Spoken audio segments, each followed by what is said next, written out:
Onstage, onstage with Jim and Tom. Onstage, onstage with Jim and Tom.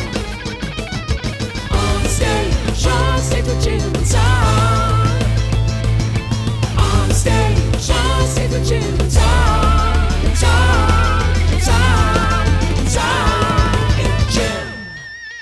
Tonight, we welcome a rock and roll band called Kingsborough to the stage of the Phoenix Theater. This group released their new album, 1544, earlier this year, and have done a lot of press for it. Most of these pieces discuss their influences, bands they've opened for, sounds they've tried to achieve, and their musical origin stories. Tonight, we hope to get a little more personal and discuss the experiences, emotions, and philosophies that have been channeled into their music. Please welcome to the program, Kingsborough. Welcome, Kingsborough. Oh, wow. That was nice. We don't get intros like that very often. Important context. The band is called Kingsborough. Billy Kingsborough is the frontman of the band. Yes. You guys proudly proclaim that you are driven by the old soul of rock and roll. And I'm curious, anybody at the table, what is that? Like, in your mind, and you, Tom, you've been hosting shows for 30 years. You've been a rock and roller your whole life. Yeah. What do you think about when you think about, anybody can say this too, when you think about like the soul of rock and roll, what is a, is it a philosophy? Is it like a way of living? Well, I think that question's... It's every day. Yeah, I mean, kind of, yeah. But, it's the beauty of that, kind of what is, like, the idea of rock and roll. I think it's, like, it's almost inexplicable, even though we'll probably be here for the next 10 minutes trying to fumble our way through words that do describe it. But I really do think that it's kind of this thing that is, people say, like, oh, I'm in a rock band, and then we have conversations with people that, when we say we're a rock and roll band, what does that mean as opposed to rock music? And I think that rock and roll is so much more an energy, so much more an attitude, so it has a lot more depth than, I guess, to me, it has a lot more depth than just saying, I'm rock, we play rock.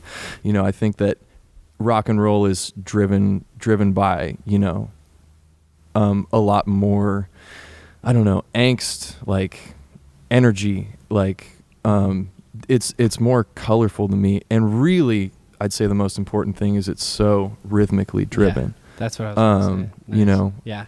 And like soul music, it stems so much from soul music, and and it's this compilation of, like, all these American genres. Like Chuck Berry is like the godfather of rock and roll. He's and like the rhythms and the melodies that are combined, that he combined, him and his band. I think it was Johnny Johnson was the keyboard or the piano player that was like really behind all that. But that is like the epitome of it, is that rhythm, that melodic sense, that attitude, that energy, and really, like, also, like, it's sexy. Rock and roll is like really sexy and slick.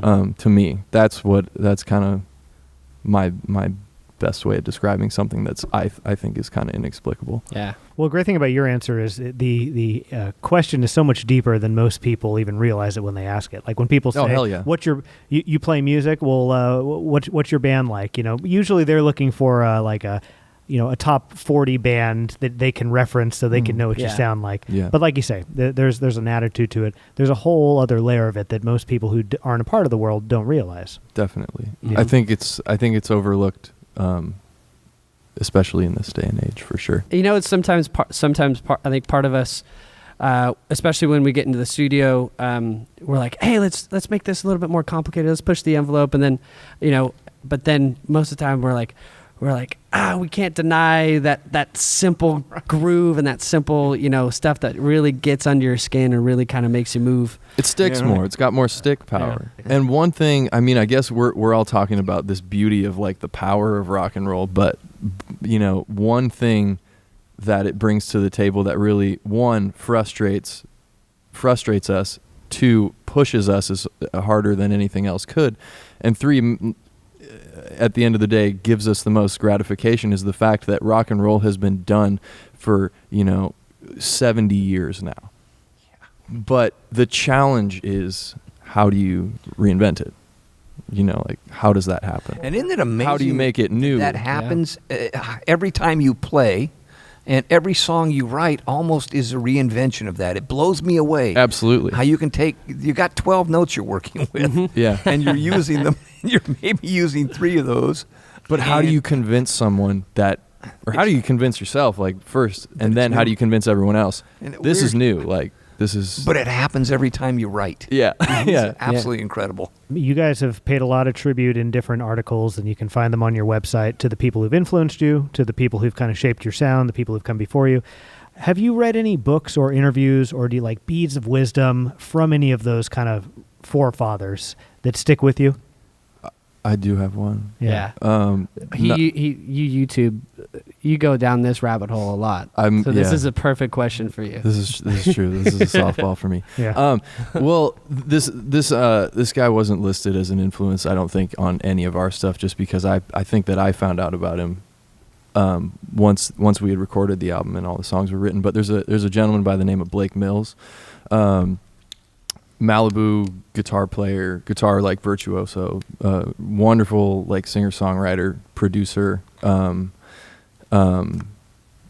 incredible just musical mind, and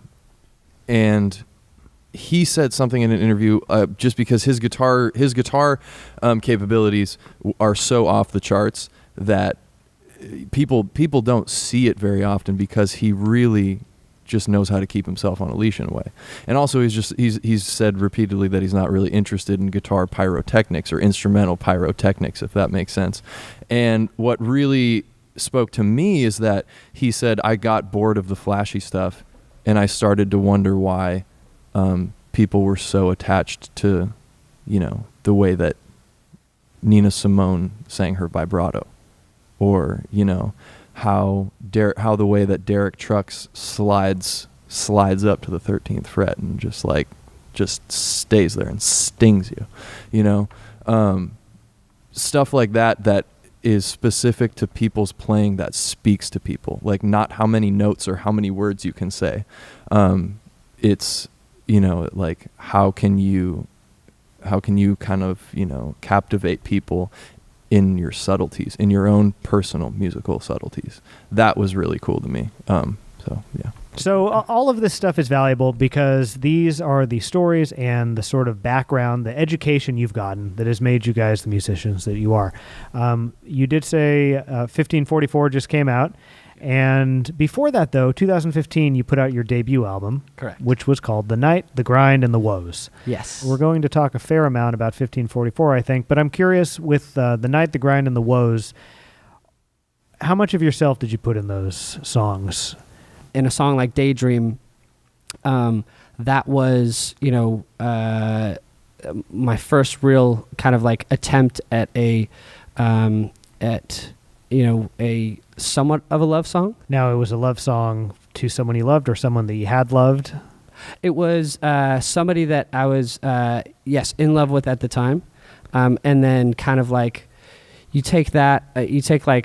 it's almost like you take all the good parts of that relationship and then you amplify it and create like this perfect relationship if you could just do whatever the hell you guys wanted. And Mr. Wind was also kind of like a more personal song about, actually going through the breakup of that relationship. And then my cousin's grandpa died, and the grandpa and grandma were extremely in love. And like, what would it be if you were that much in love and you got, and you lost someone, or you were the last one standing, and would you have a reason to stay, and or would you kind of like, basically it's writing a letter to the devil to kind of just take you away with the wind. So that one was fairly personal. I think that's great. And I'm curious, did that experience give you perspective so you felt less bad about your circumstance? Or did it make you feel worse thinking like that could have been us? We could have made it 80 years together. Because it could go either way, depending on where you're at emotionally. It actually made me feel better about the situation, ironically enough. Well, it gave perspective. It definitely gave me some perspective, and it gave me kind of like something to shoot for, a goal to I want my relationship to be that. Who is Mr. Wind? In the song, it was a messenger by the devil, just like that's the way that you communicate with the devil. It's the wind comes through and you just and you kind of call out like a nice little warm wind kind of. There's a song called Sinner on the first album. Uh-huh. Who's the sinner? What was the sin? All right. Wow. Grew up, as you know, Catholic school.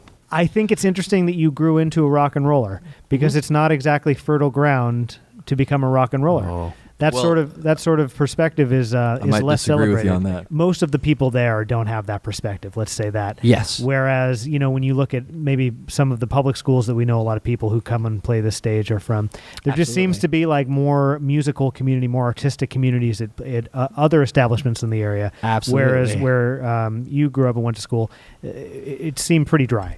Yes. Yeah. And What school was that first? St. Eugene's, St. and then Eugene's. did you go to Cardinal Newman High Yeah, School? I went to Newman. Yeah. Yeah. Mm-hmm. I think that, and it's funny, Sinner, the song, I mean, it is not fertile ground for musicians by any means. You're absolutely right. But I think it is fertile ground for angsty teenagers who get tired of feeling like they've done wrong all the time.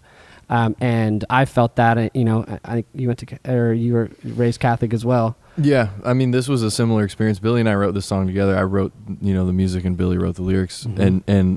And like incredibly, he wrote about an experience that really encapsulated, a lot of both of our childhoods. Yeah, which was really cool.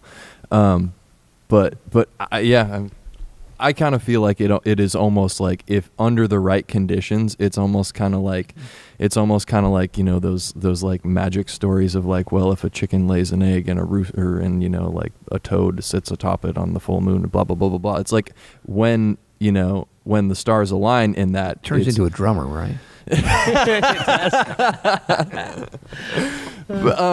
Exactly. But I think it's almost the perfect breeding ground in a way because of that. If all of that angst and all of that questioning and all of that not really willing to swallow the medicine that's being spoon-fed to you and you don't really know why it is, questioning all that, I think it's the perfect breeding grounds for a rock and roll type attitude. It's like, why the fuck is this? Why? Everyone's telling me to do this, but no one's explaining why. And historically, that is the story time and time again, Yeah. I think a lot of the sort of forefathers of rock and roll grew up in those sort of like stringent sort of households, and it, you give the middle finger to authority, and that's what takes you down the road. Interestingly, in the more modern era, and at the school that you went to, it feels like that happens less. It feels like the kids are more so on the same page, or they're rebelling in different ways. In different ways. I think that's a good way to put it. Oh, yeah. Stir the Beast is a song on that album. What's the Beast? So that song was, we were like a song short. Yeah. And we wrote that in the studio pretty much. Oh, look at that. And it's actually kind of like a somewhat political, song. It's like you don't want to rise up because once you do, you get you get struck back down. It's kind of a subtle, somewhat anti the establishment anthem. The Beast is obviously the establishment, and he'll put you to your knees. That's pretty much that's what it is. This band, when you watch you guys play, you would think that you would kind of maybe not do the political undertones, and that's good. I appreciate that you shared that with us. Yeah, It's great. No, we have eyes and ears. You do, but you want to take everybody's money. That's the thing. That's true. That's true. If you get too much of an opinion, then some people will say no, thank you. Wait a minute. We're not popular Well, enough. I don't to have know one. about that. Yeah. Because I mean, we also want to be friends with our fans, right? Well, that's the tough balance that you find as you get more and more fans. It's like, how much of myself do I want to put in this? Yeah. I mean, to me, it comes down to when you get to that level of fame, it's like, or where it starts to matter. Yeah. It's like, is it more important artistically, or is it more important business-wise? Mm-hmm. And on this level, it doesn't really matter. We're in about the most friendly area for dissent and saying what you want in the country. But You can stir the beast here. But you Yes, still you can, absolutely. but you still there are consequences to opinions when you are in a public position, and you get to be in a public position when your band gets popular. Well, I think that the two conflicting ideas that you hear so much about is that a lot of people think of music as a platform to make a statement about something and take a side in a way, and people think that it has power that way, whereas there's the other school of thought where people think that music transcends any type of political, religious, whatever beliefs. So there's the two opposing schools of thought. Is this a platform to bring people together on one side, or is it a way to ignore what's going on and bring everyone together anyway? Yeah. And I think you could do both. I mean, it is it's both. Yeah, it is both. Absolutely. Yeah, both are valid. Yeah, but both they are don't valid. necessarily coexist at the same show. And there's also another side to that.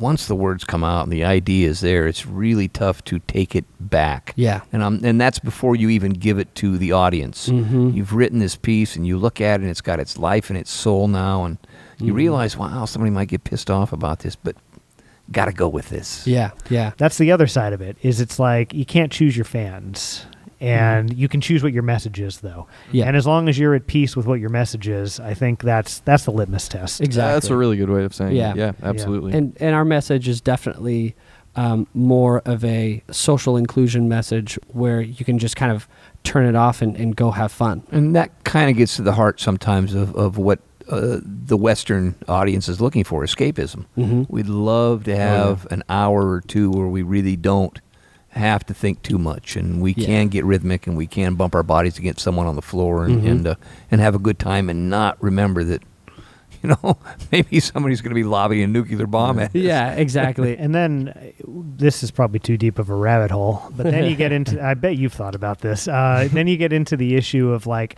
how much escapism is too much escapism. And there's a great book called Entertaining Ourselves to Death. It came out, I think, in the 80s. We talked about it during the Siren episode. Yes. And, I mean, if you start going down that rabbit hole, it's like you could just distract yourself all the time, and many of us do. And then, like, as a performer, you're like, well, how am I making the world better if we're all just escaping? It's a crazy thing. I don't have the answer, but I know that it's something that other musicians that I know have thought about that, because in the wake of like pretty crazy political times, everybody wants to be a part of the solution, and sometimes making people feel better is the solution, but also, are we distracting ourselves too much in this modern day society? And I don't know. I don't have the answer to it. I think we'd all just be driven crazy if we weren't. But yeah, I mean, that's a totally valid question asking, how much is too much, because I think that within any material, whether it be a movie, whether it be music, whether it be, whatever it is, I think that the things that last long are the things that there's an underlying current that, people can identify with. It's like, I see myself in that, or I see, it's just, if you can identify with it, it has like lasting power. And I think that's why it's almost obvious when people are going too deep into escapism, because no one gets it. No one identifies with it. No one really has a grip on what's going on. So I think that once you stray too far, it's like, okay, you lost your audience. Like, no one's like, there's a reason that say like, I don't know. What you're saying remind me of is why love songs are so popular. Absolutely. Because everybody can see themselves in a love song. That's why you can watch, reruns of Friends at, 24 hours a day on whatever channel. Well, or Seinfeld, I mean, You're speaking our now language. you're speaking our language. Yeah. This might be a good lead in to the new album, 1544. There's a song on it called Percy. Glide magazine premiered this song, and you talked to them about it. And basically, it's a song that's about obsession and addiction and the search to satisfy all of that. Whether it's a drug thing or an alcohol thing or a relationship thing, we can all identify with obsessive thinking. Yeah. I think the lyrical content is a little spastic because I not only put together different forms of addiction different forms of obsession, but I also kind of pieced together different periods throughout like a night at a bar where you would witness those things. Whether it's like you want to get some love, or you want to get a drug that's going to make you feel a certain way, or you want to drink a little bit more. Unfortunate thing is it's tough to say enough's enough when you're in that place. And the end of the chorus is, and then it hit me. And it kind of is supposed to leave you with a like, okay, now what? Like, all right, now it hit me, and I've got kind of what I've been waiting for, and I've been waiting all night for this. I've been, working the room and doing all these things, and then, boom, now I got what I want, and then that's it. Yeah, and I mean, there you go once again with the distraction and with the, that's what you were trying to get, and now you got it, and now what? Yeah. Yep. Short-term solution to long-term problems. Well, yeah. What happens is you just play the song again, and that's it. Yeah, you do the same just thing. Put it on repeat. You play the same thing out in your life for the next 40 years, and then you just call it a day. Yep. Yeah. It's a cautionary tale, the song Percy. Is there someone named Percy, by the way? No, actually, not at all. It literally like it sounded good.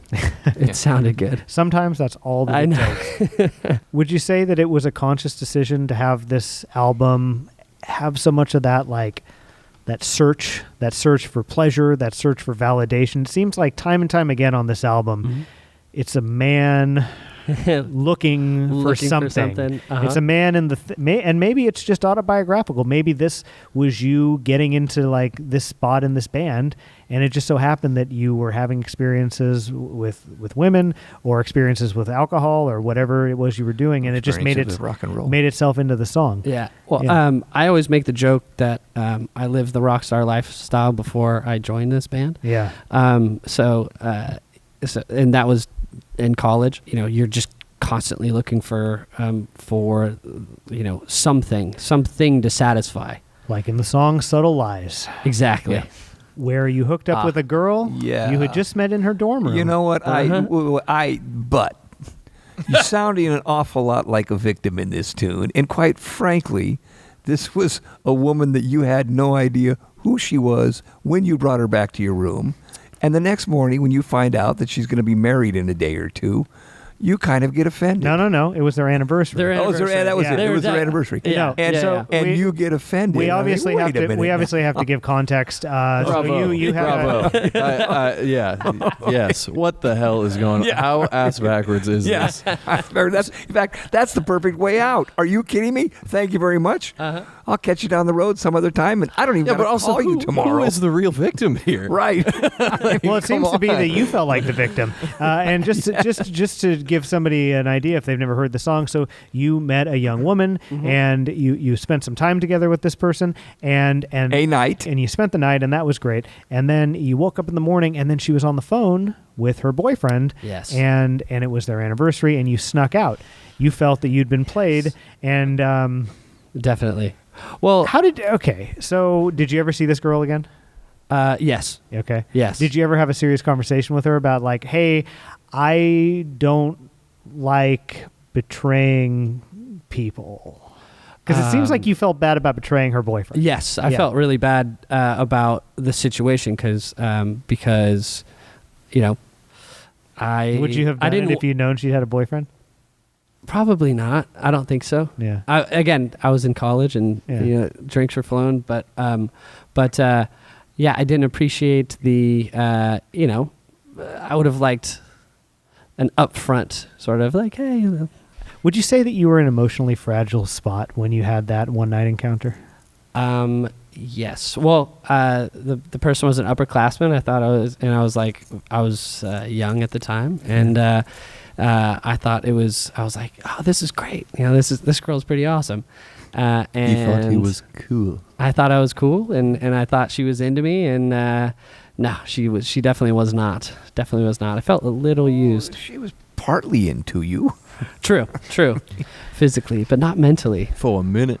Do you think that there could be someone out there listening to this that would be like, you're a hypocrite because you like one night stands, and now you had one done to you, and now how does it feel? I felt very, one, it gave me perspective, Yeah. and that's like writing this song. I'm like, oh man, yeah.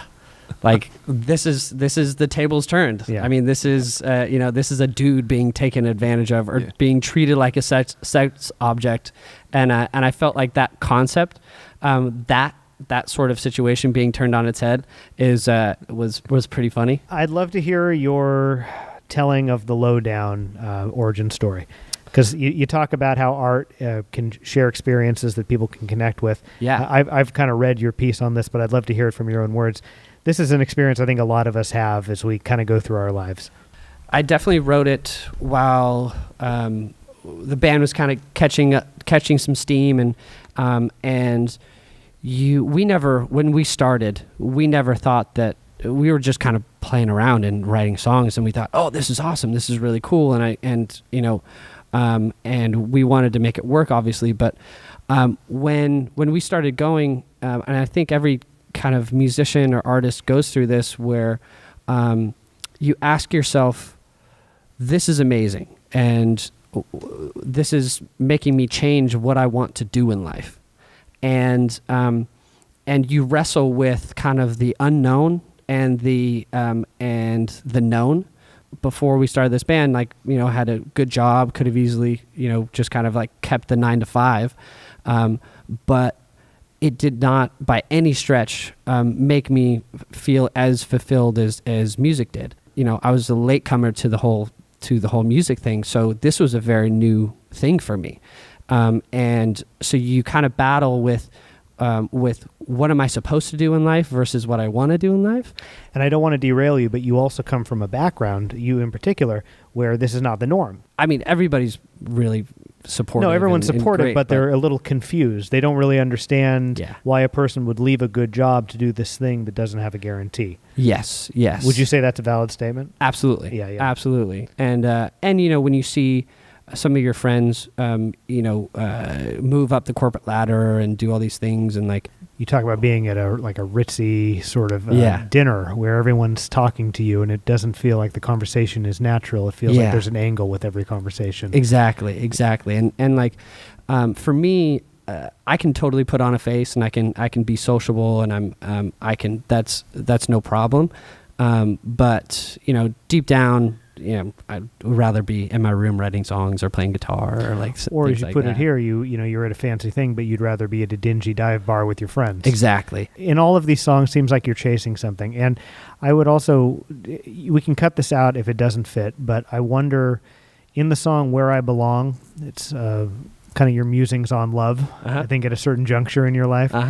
Do you feel like you captured any wisdom on that subject at all there that's worth mentioning? Like, the message of that song, is it a hopeful song? Is it a I'm giving up on love song? I think some of this album has 2 tracks, like at least lyrically, and one is this young kid who is looking for satisfaction, is not finding it, and then some of the songs, it shifts to somebody who realizes that they were looking for the wrong things, both I think career-wise and in their personal life, and there's a shift of hey, like, I was actually looking for something that doesn't really matter, and or for example, like the one night stand, you're looking for something that, or you found something that this doesn't really matter.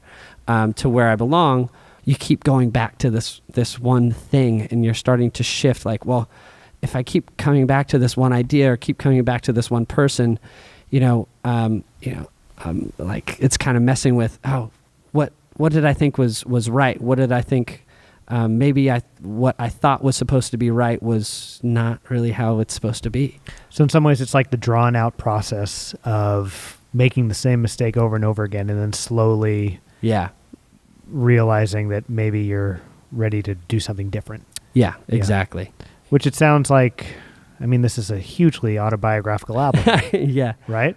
Yeah. I mean, Inadvertently so. Yeah. Inadvertently so, for sure. I mean, that's why we focus on lyrics here, because it's you, you know. I mean, Yeah. these are experience. I mean, we don't need to go deep into your love life, but it sounds like your love life followed a similar sort of trajectory as what your career life did. I mean, these were two things that you thought had to look one way, you thought you had to do one way, and over time, like everybody, you're like, oh, wait a minute, let's personalize this a little bit for what actually makes sense for me. Yeah. And this album, if I'm not mistaken, sounds like you just said it, kind of documents that. Yeah, definitely. I would say, without going into too much detail, but definitely. With the forthcoming 2018 or 2019 Kingsborough album, Yeah. is this a man at peace a little bit more than the second album was?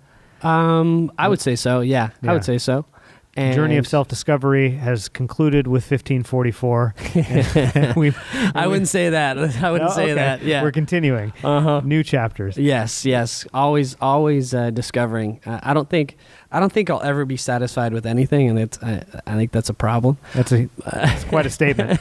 You know, It's a very, very broad and expansive statement. Yeah. But it's a comment that could be used against you at any given in a time. future relationship or with a band member. Oh yeah. That's a damning statement you just made. It's very damning. But I think in terms of musically, I think we can always get better, and we can always.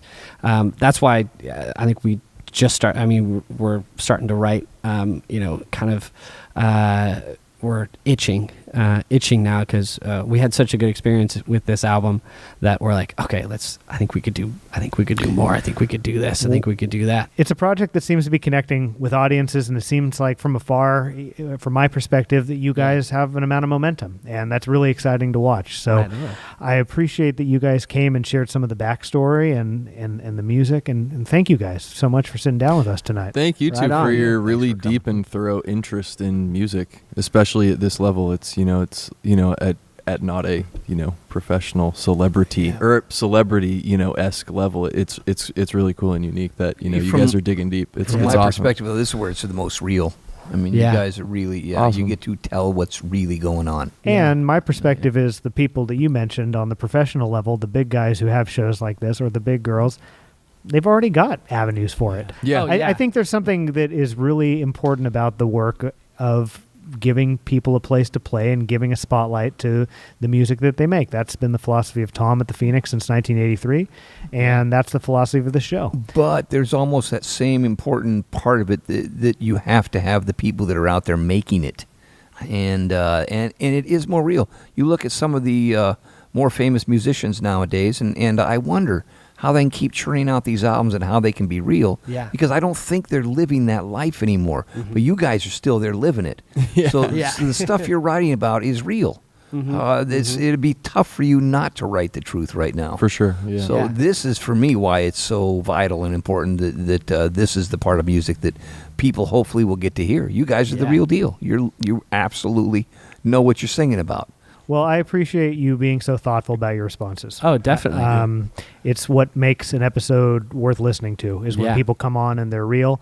And it provides a great compliment for the music that you're about to play, which, by the way, in just a moment, we get to watch you guys play a bunch of songs for us. Yeah. As your bio says, in the same way Springsteen has always done. You guys are rocking it like the big boys. Everybody, stick around because a performance by Kingsborough is next. Thanks they again, come. guys. Right on. Thank you. Thank you very much.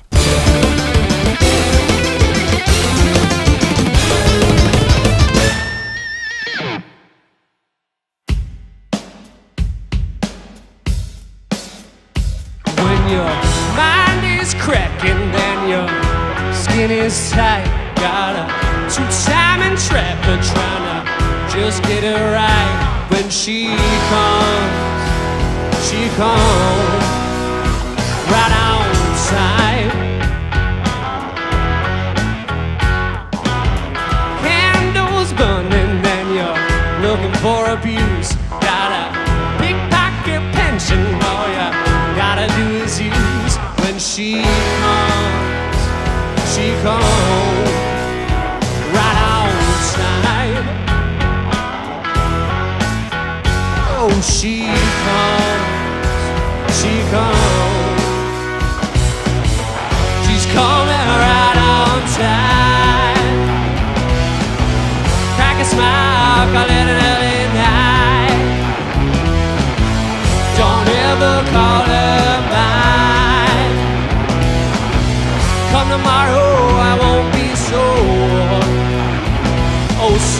tired. Sunglass that sunshine when you find another thrill. Just a star-studded sucker looking for the time to kill. When she comes right on time. Oh, she comes. She's coming right on time. Crack a smile, a little every night. Don't ever call her back. Come tomorrow, I won't be so tired.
It's so nice,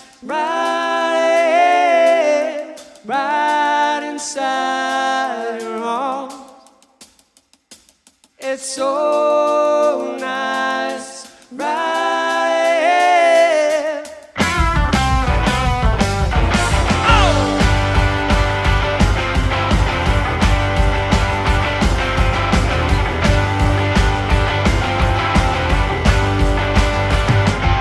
One step forward and back again. Come up until I let you down.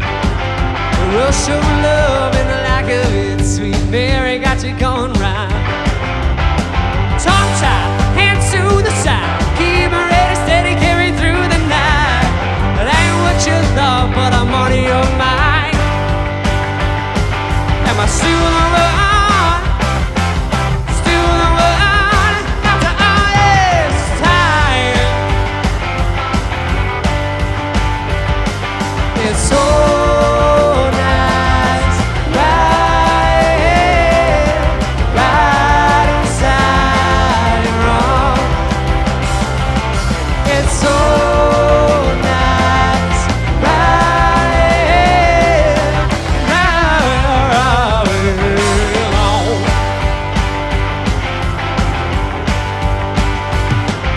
tried to lure and lock me in. Instead I'll be running wild.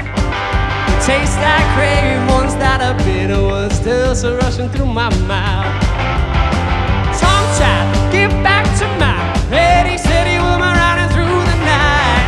That ain't what I thought, but you're on my mind. Am I still the one? Still the one? After all this time. It's so nice, right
needs a killer. She's not the violent type. Her hands across my vital sign. The sun lies the water night. Let me know that I'm the man on the side.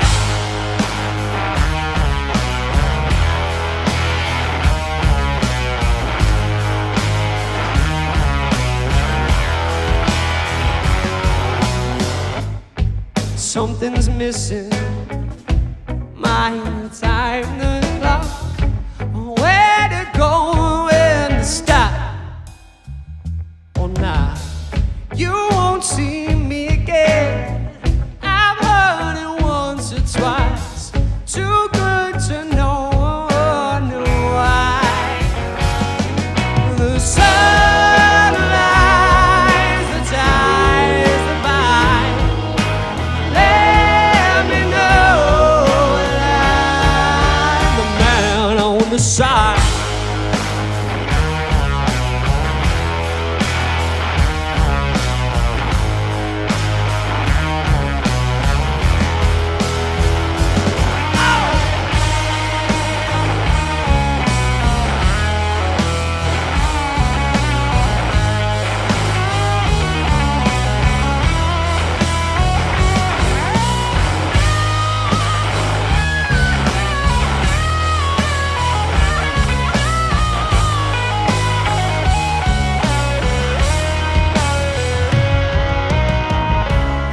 Before the morning, the doors will open wide.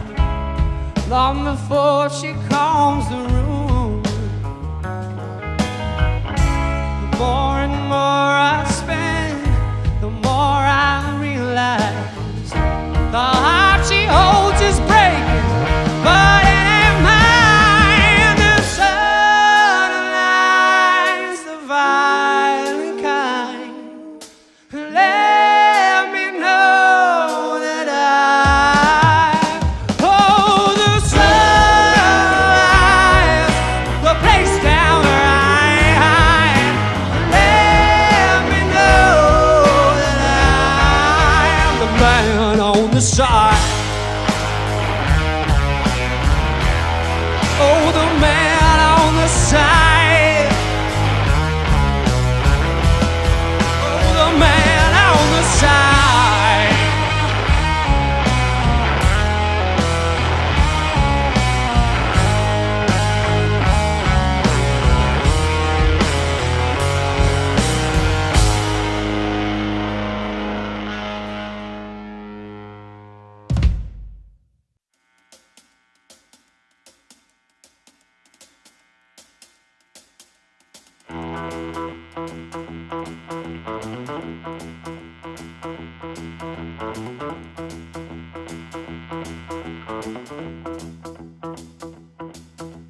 Give me some coffee or tea, 'cause I'm tired of this place.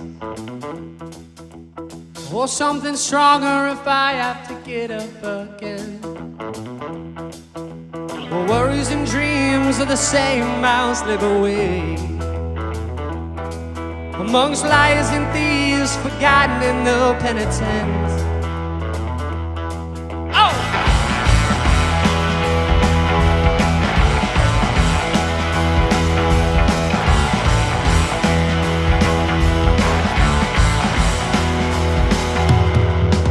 She begs me, she pleads me, deceives me all in around. Begs the attention, suspension, the voice is so loud. Burning and bursting, allergic to light and the gleam. The bloodthirsty leeches, the creatures they bait and they feed. I'll sing love down, and I know now, when I'm alone down on these streets, Lord, I don't feel so alone.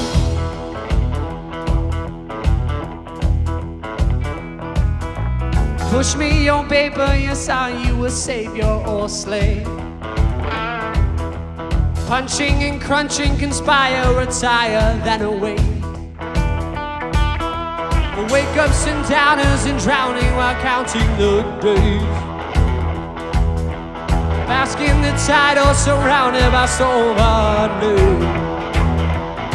I sing low down, and I know now I'm low down.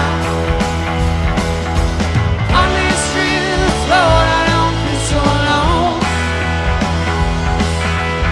On this street of the floor, I don't feel so alone. Whoa.